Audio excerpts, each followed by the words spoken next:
The nice thing about section 7.2 is that it reviews solving from chapter 6. The only thing that is new that gets added is questions like the general solution. So for this first one, use algebra to solve this equation, and then write the general solution. So the first part, between negative 360 and 0, well, that's the same as a chapter 6 question. How do we solve a sine equation? Well, we'd like to get sine by itself, so I'm going to move the 5 over to the left side. 7 minus 5 is 2. Move the 2 sine x over to the right side. Divide both sides by 2 to get sine by itself, and we get sine x equals 1. This would be a non-calculator question because 1 is on your unit circle. When is sine equal to 1? At 90 degrees. At pi over 2. Now this question's in degrees, so I'm going to write 90 degrees. And this is something that we're going to do naturally. Because our unit circle goes from 0 to 360 degrees, or 0 to 2 pi, we'll naturally solve between 0 and 2 pi, or 0 and 360 degrees first. And that's not wrong.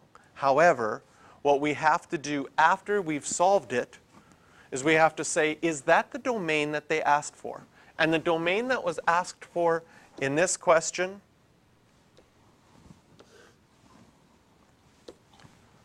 was between negative 360 and 0. So we got 90 degrees, but that's not in that domain.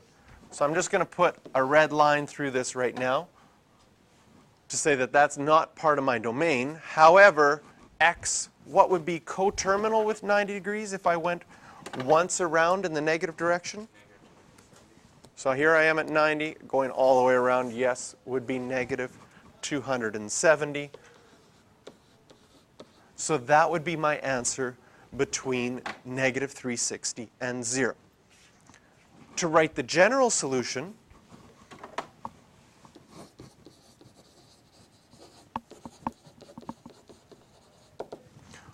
our steps for writing the general solution that we wrote the other day was first solve between 0 and 2 pi, or in this case, first solve between 0 and 360.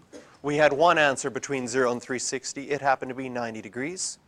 And so our general solution, we take our 90 degrees, and we write all angles coterminal with that, which is adding 360 degrees times k, where k is any integer. And that would be the general solution.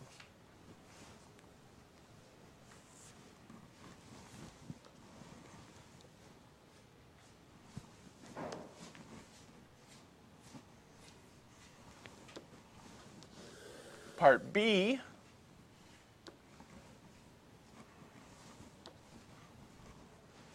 use algebra to determine the general solution of cos 3x equals negative 1. And then we're going to list the roots from negative 2 pi to 0. So for finding the general solution, well, first, when we do general solution, we solve between 0 and 2 pi and then add 2k pi to each answer. But what kind of question is this? We gave this question a special name the other day. Do you remember the special name for this kind of question?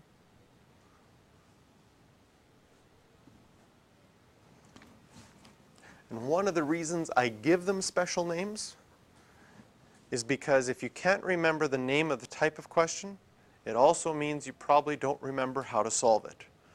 So sometimes naming things, this is a multi-revolution question, naming them by giving it a name, that triggers our memory to say, what were the things that we did with that kind of question? With the multi-revolution question, the first thing we did was said, if our domain, if x is between 0 and 2 pi, then 3x's would be 3 times around the circle, hence multi-revolution, and would be between 0 and 6 pi. So when solving this, we'd say 3x is equal to, because that's our angle, when is cos equal to negative 1?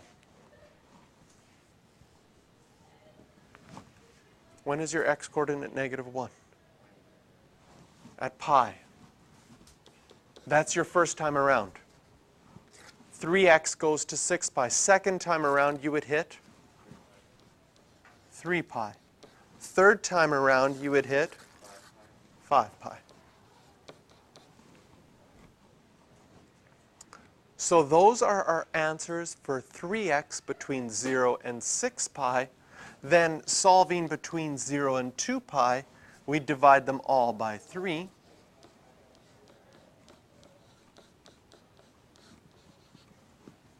So those are our answers. I'll label this. These are all the answers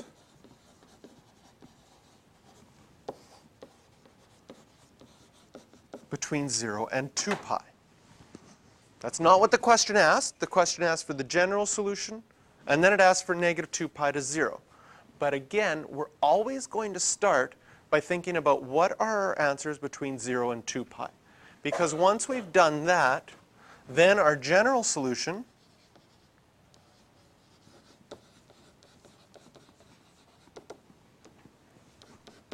we take our three answers, pi over 3, pi,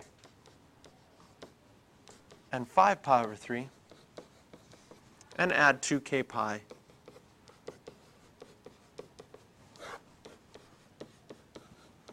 to each of them.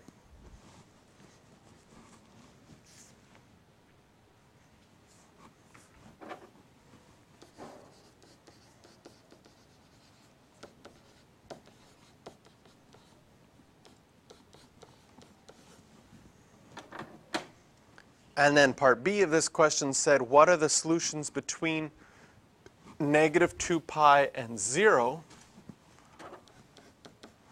Again, we can use those answers between 0 and 2 pi to help us. Because if I think of the first one, pi over 3, right here in quadrant 1, if I'm going negative, what would be coterminal with pi over 3 if I go in the negative direction? Yeah, -5 pi over 3. I find personally the best way to figure out what's coterminal with pi over 3 in the negative direction is I think in the negative direction I'm going to the fourth negative quadrant. Quadrant 1 is the same as thinking of the fourth negative quadrant. Whatever angle that will be the same angle as the pi over 3 in quadrant 4, which is 5 pi over 3. What's coterminal with pi? Here's pi in the negative direction. Negative pi. And what would be coterminal with 5 pi over 3 in quadrant 4? Negative pi over 3.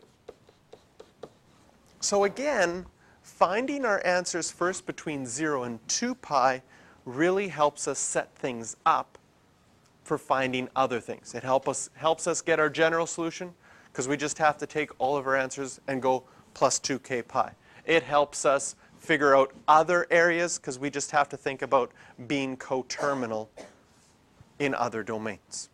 Okay, so your questions for practice after 1